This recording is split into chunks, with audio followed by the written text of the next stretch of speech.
My name's Leanne Pickett. Matt Ross. Heritage Hill. Dustin Lozano.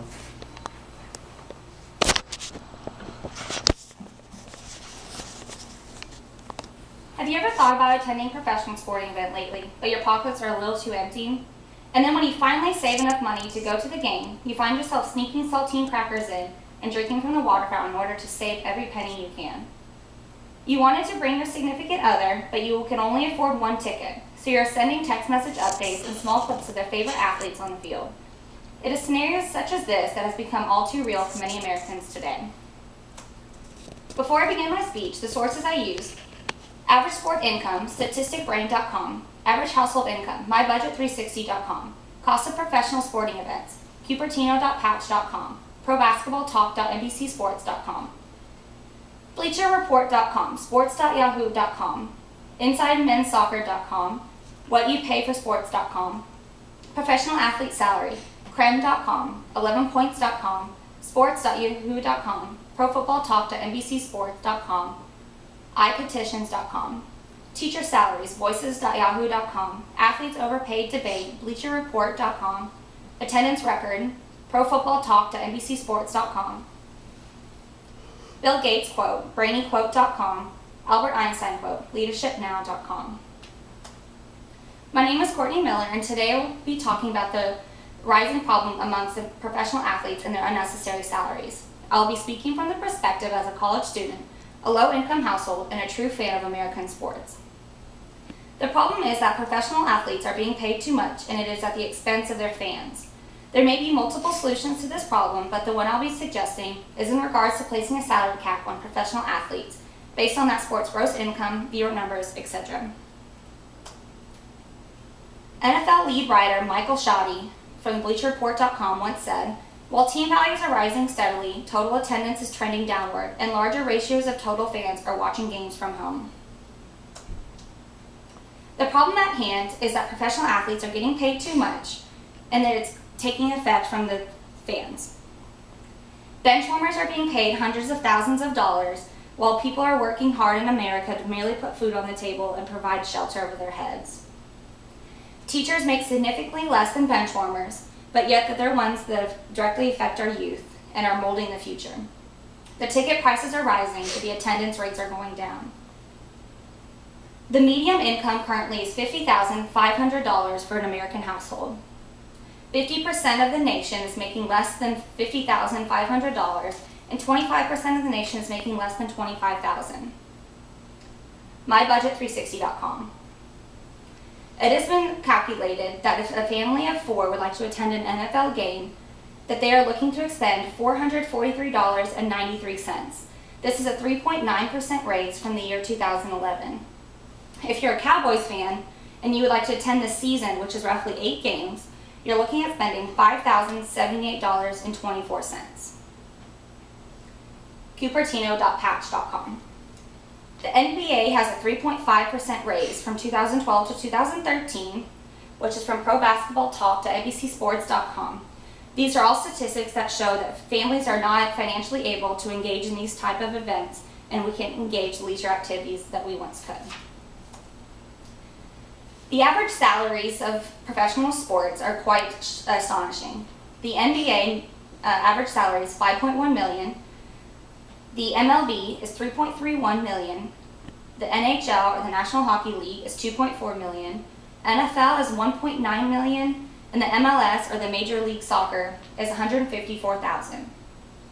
The average ticket prices start at $113.17 for NFL, $57.10 for NHL, and $48.48 for NBA. Pro Basketball Talk, NBCSports.com. The problem is persistent in 4 out of the 5 top grossing sports, which are the NFL, the MLB, the NBA, and the NHL.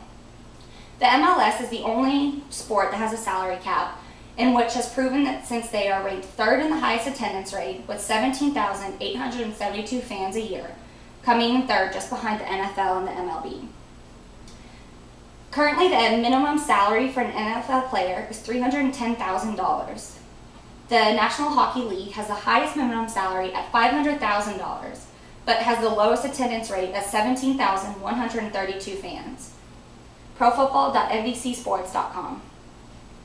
The NBA has the second highest minimum salary of $457,588, but the second lowest attendance rate. InsideMenSoccer.com. So in essence, the National Hockey League is the second highest ticket price, the lowest attendance, but yet the highest minimum salary. I'm not sure how any of that makes sense. From 2007 to 2011, the NFL attendance dropped from 17,345,205 a year to 16,562,706 a year, which means that was a 782,499 person decrease in 4 years. Could this be related to the 16% increase in ticket prices from $67.11 in 2007 to $78.38 in 2012? ProFootballTalk.NBCSports.com. David Colby stated in his article, "Pro athletes in football, baseball, basketball, and hockey make unbelievable amounts of money. No one begrudges them with their reward. They make what the market will bear if they're blessed with the natural skills, perseverance, and drive to be among the elite few who find their way onto a professional team's roster. But when a player makes $16 million a year, sometimes even 20, somebody has to pay for that contract, and fans ultimately are the subsidizers." Cupertino.patch.com. The Dr. Chris Mueller from BleacherReport.com said, "It doesn't really seem right that the thing my 3-year-old nephew does for fun makes someone millions of dollars every year. But I guess then again, life is not always fair." The ones that are influenced for this problem is the 50% of the nation that's living under $50,500 a year, and is also influencing the minds of our youth. From iPetitions.com, someone quoted, "The president who makes critical decisions that affect the entire world every day only makes $400,000 a year. While the President Obama is hard at work trying to recover and revive the economy, the unproven rookie in the MLB is earning way over that number." Another man from iPetition.com said, "These athletes are supposed to be role models in our country and around the world, but they are not very good at it. This is the reason that we are showing the kids that they can be bratty if they have a lot of money. They're giving kids the idea that they can just go and be superstar athletes without the right education, when it's a very low chance of that anyway. When in fact, according to the Bureau of Labor Statistics, there are 9,380 professional athletes, so that you only have a 0.00565% chance of becoming a professional athlete." Drew Brees, the quarterback of the New Orleans Saints, even said, "Unless you're finding a cure for cancer or creating world peace, I don't know if anybody deserves to get that much money." ProFootballTalk.NBCSports.com. If we don't solve this problem, I feel that one day that only the wealthy or the top 50% of the nation will be able to attend these sporting events. We're teaching our youth that money is a key component to life and that you can buy your way happiness. Mir Bahagat once said, "Professional athletes are making too much money in a society where salaries and wages are traditionally based on the value of one's work. In today's society, one should be paid according to the job's economic importance and their value to society. Teaching is one of the most economically important occupations because our future economy relies on the education of its youth. Yet teachers are paid astronomically less than the average professional athlete is." iPetitions.com.